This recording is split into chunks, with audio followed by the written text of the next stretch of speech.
Silakan dimulai.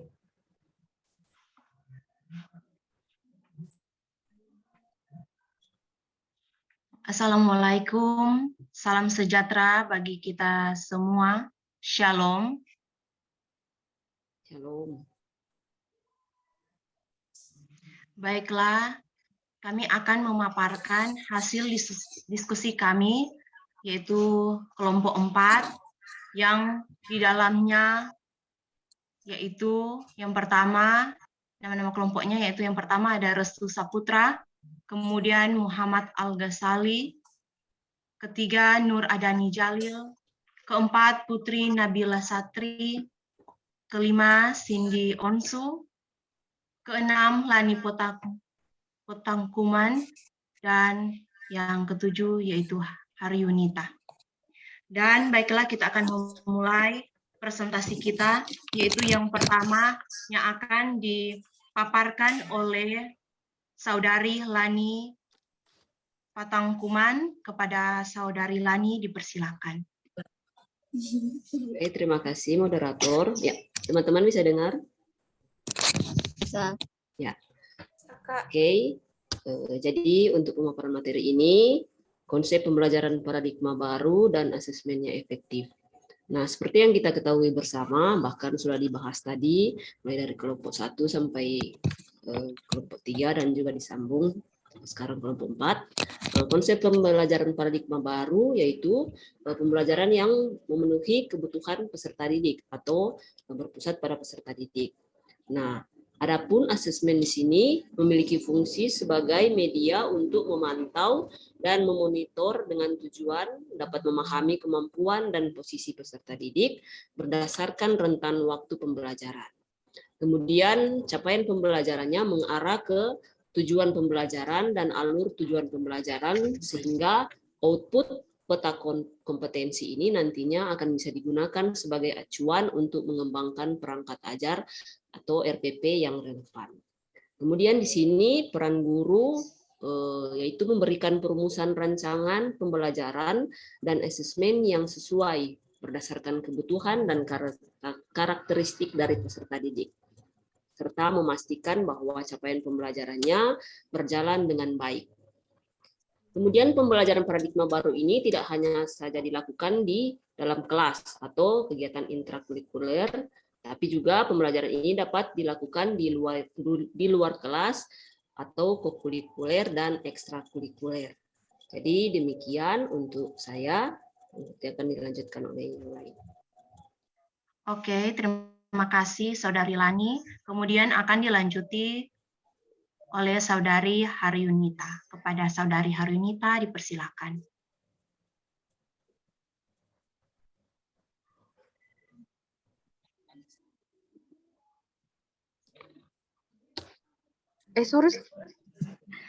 Baik, terima kasih. Saya akan melanjutkan pemaparan mengenai pertanyaan kedua, yakni perencanaan pembelajaran paradigma baru dan asesmen yang efektif.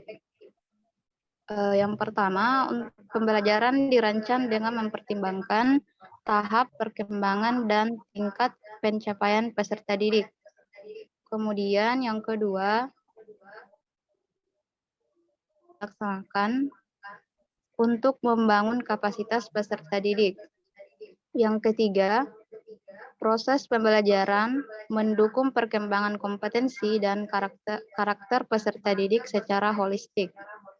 Kemudian yang keempat, pembelajaran yang relevan, yaitu pembelajaran yang dirancang sesuai konteks, lingkungan dan budaya peserta didik, serta melibatkan orang tua dan masyarakat sebagai mitra. Kemudian yang kelima, pembelajaran berorientasi pada masa depan yang berkelanjutan. Kemudian perencanaan asesmen yang efektif dapat dilakukan, dirancang dan dilakukan sesuai dengan fungsi asesmen tersebut dengan keleluasan untuk menentukan teknik dan waktu pelaksanaan asesmen agar efektif mencapai tujuan pembelajaran. Kemudian yang kedua, asesmen dirancang secara adil, proporsional, valid, dan dapat dipercaya. Kemudian yang keempat, laporan kemajuan belajar dan pencapaian peserta didik bersifat sederhana dan informatif. Memberikan informasi yang bermanfaat tentang karakter dan kompetensi yang dicapai serta strategi tindak lanjutnya oleh peserta didik, tenaga kependidikan, dan orang tua sebagai bahan refleksi untuk meningkatkan mutu pembelajaran. Baik, saya persilakan kepada teman saya selanjutnya untuk memaparkan. Terima kasih. Baiklah, terima kasih atas kesempatannya. Yaitu saya akan memaparkan bagaimana pembelajaran paradigma baru dan asesmen yang efektif dapat mencapai capaian pembelajaran yang telah ditentukan, yaitu dengan menerapkan prinsip pembelajaran. 5 prinsip pembelajaran pada paradigma baru yaitu yang pertama, merancang pembelajaran berdasarkan tahap perkembangan dan tingkat pencapaian dari hasil belajar murid yang saat ini sedang berlangsung dengan mempertimbangkan kebutuhan pembelajaran, sehingga menjadi lebih menyenangkan dan bermakna. Yang kedua, merancang dan melaksanakan pembelajaran untuk membangun kapasitas pembelajar yang melekat sepanjang hayat. Yang ketiga, yaitu proses pembelajaran mendukung perkembangan kompetensi serta karakter murid secara holistik. Yang keempat, pembelajaran yang relevan, dan yang kelima yaitu pembelajaran yang berorientasi pada masa yang berkelanjutan. Terima kasih.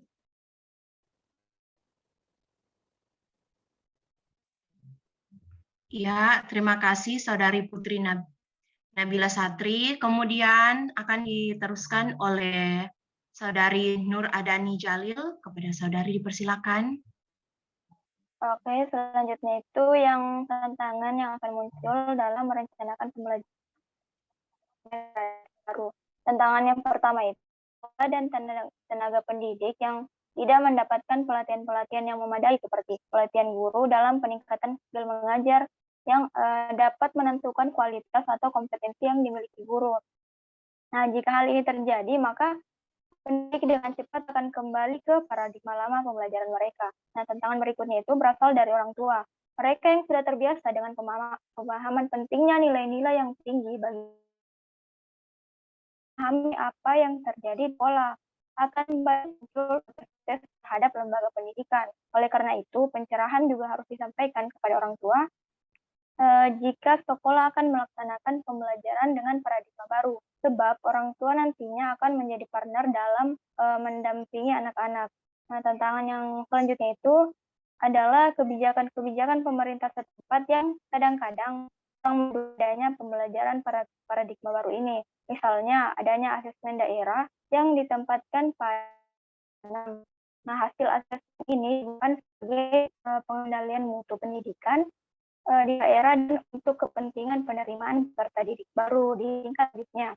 Nah, meskipun ini hanya bagian kecil dari kebijakan pendidikan di daerah tersebut, kehadiran asesmen daerah dengan kepentingan untuk seleksi siswa baru di tingkat selanjutnya dapat menimbulkan bias dalam praktik pembelajaran di dalam kelas. Pembelajaran tidak lagi memperhatikan proses yang benar, tetapi kembali pada drill dan soal-soal sesuai dengan yang diberikan terutama di tingkat SD dan SMP. Mungkin itu dari saya kembalikan ke moderator.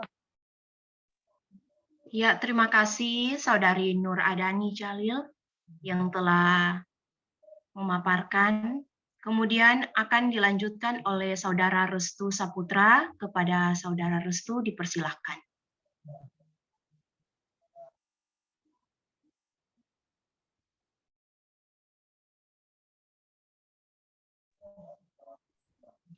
Terima kasih atas kesempatannya. Saya akan melanjutkan presentasi dari kelompok 4 ini, yaitu tentang strategi untuk menghadapi tantangan dalam merencanakan pembelajaran paradigma baru. Jadi yang pertama itu Kementerian Pendidikan, Kebudayaan, Riset, Teknologi, dan Pendidikan Tinggi secara masif dan terencana melakukan sosialisasi dan pelatihan kepada sekolah dan tenaga pendidik yang tidak mendapatkan pelatihan-pelatihan yang memadai untuk meningkatkan skill mengajar yang dapat menentukan kualitas atau kompetensi yang dimiliki sehingga pendidik tersebut dapat cepat beradaptasi dengan pembelajaran dan asesmen paradigma baru. Karena sesuatu hal yang baru, maka perlu untuk segera membuat atau penting bagi guru dan sekolah untuk menyesuaikan diri. Yang kedua, untuk masalah yang berasal dari orang tua tentang mereka yang sudah terbiasa dengan pemahaman pentingnya nilai-nilai tinggi bagi anaknya, maka tugas bagi sekolah, guru, dan komite dalam setiap kegiatan yang melibatkan orang tua agar memberikan pemahaman terhadap pentingnya menghargai setiap jenis kecerdasan anak dan mendukung mereka untuk bertumbuh. Yang ketiga adalah pemerintah dalam hal ini Kemendikbudristekdikti melakukan koordinasi dan pengawasan kepada pemerintah daerah untuk melihat sejauh mana perhatian yang diberikan dalam menerapkan pembelajaran paradigma baru. Selain itu, perlu bagi pemerintah daerah untuk menelaah setiap kebijakan yang dikeluarkan agar tidak kontradiksi dengan kebijakan yang dikeluarkan oleh pemerintah pusat.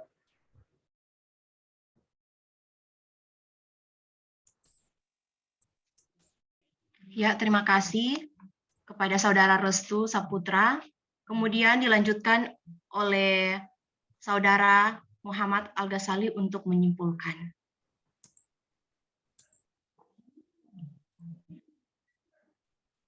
Oke, baik, terima kasih atas kesempatannya. Jadi saya akan menyimpulkan hasil presentasi dari kelompok 4.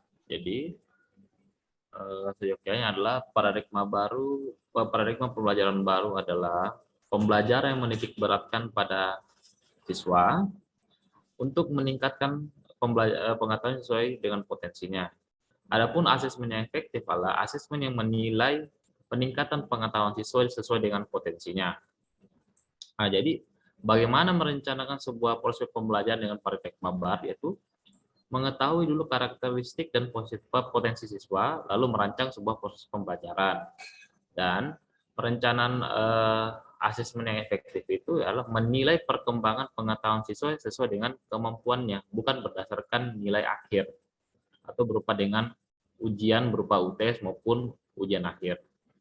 Dan adapun bagaimana penerapannya, yaitu dilakukan sesuai dengan kebutuhan peserta didik, yang dimana sesuai dengan pembelajaran berdiferensiasi. Jadi mengelompokkan siswa sesuai dengan kemampuan dan pengetahuannya. Adapun tantangannya itu adalah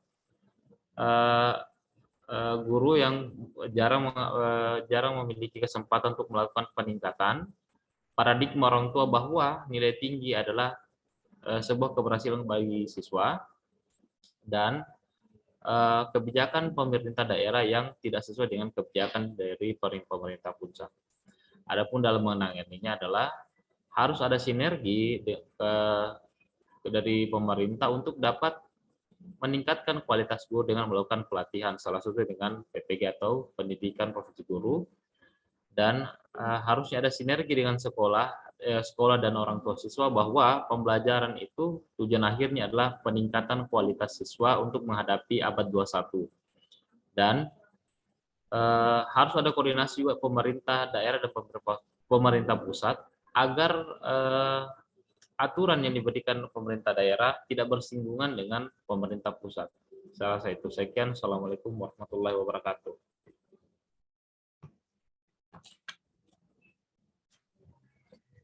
Ya, terima kasih kepada Saudara Al-Ghazali yang telah menyimpulkan kesimpulan dari kelompok 4. Kemudian masuk ke ruang tanggapan dari kelompok 1, 2, 3 untuk memberikan pertanyaan kepada kelompok 4. Saya. Ya. Oke. Diberikan kesempatan kepada Saudari Cindy Mangimbulude untuk memberikan pertanyaan kepada kelompok 4. Ya, baik. Silakan. Terima kasih atas kesempatan diberikan. Pertanyaan yang akan saya ajukan mengenai tantangan tadi disebutkan bahwa dalam mewujudkan paradigma baru ini menuntut peran guru yang harus skill mengajar untuk menyesuaikan dalam penerapan paradigma baru. Nah, apakah atau bagaimana persepsi dari kelompok menyikapi bahwa ada guru yang dalam tanda kutip telah lanjut mungkin umurnya dalam menerapkan paradigma baru ini.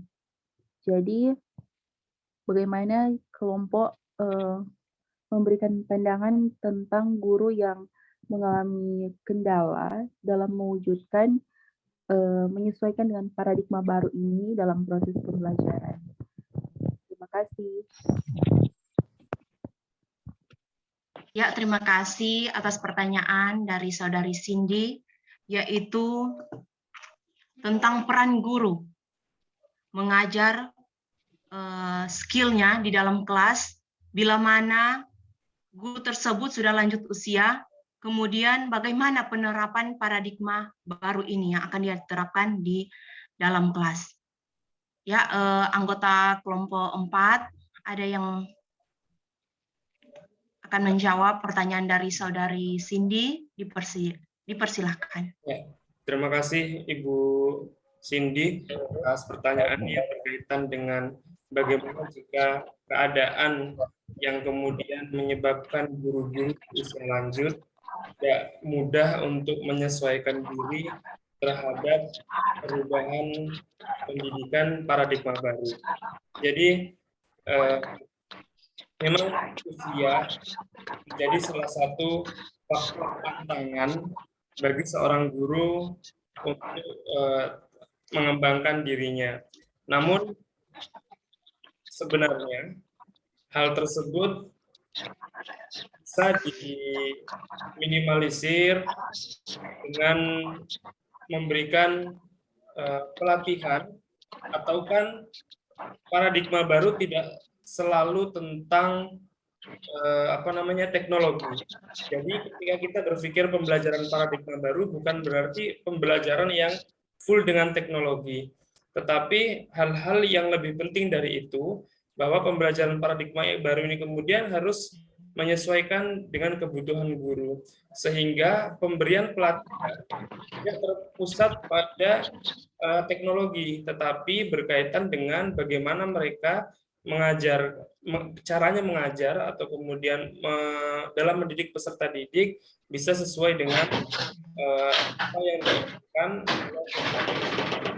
yaitu memenuhi kebutuhan dari minat setiap siswa. Saya rasa seperti itu, Bu Cindy.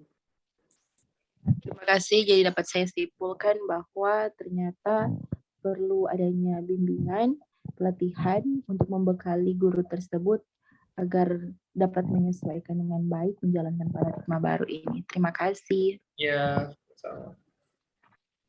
Ya, terima kasih atas pertanyaan dari Ibu Cindy. Dan saya akan memberikan kesempatan satu penanya lagi karena mengingat batas waktu yang deadline. Jadi dipersilakan satu penanya lagi dari kelompok yang lain. Dipersilakan.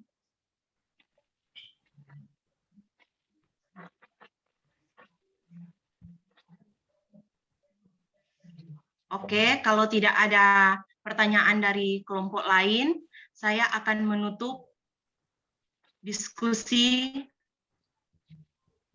dari kelompok 4, dan semoga semua menjaga kesehatan, dan akhir kata, Assalamualaikum, salam sejahtera bagi kita semua. Shalom.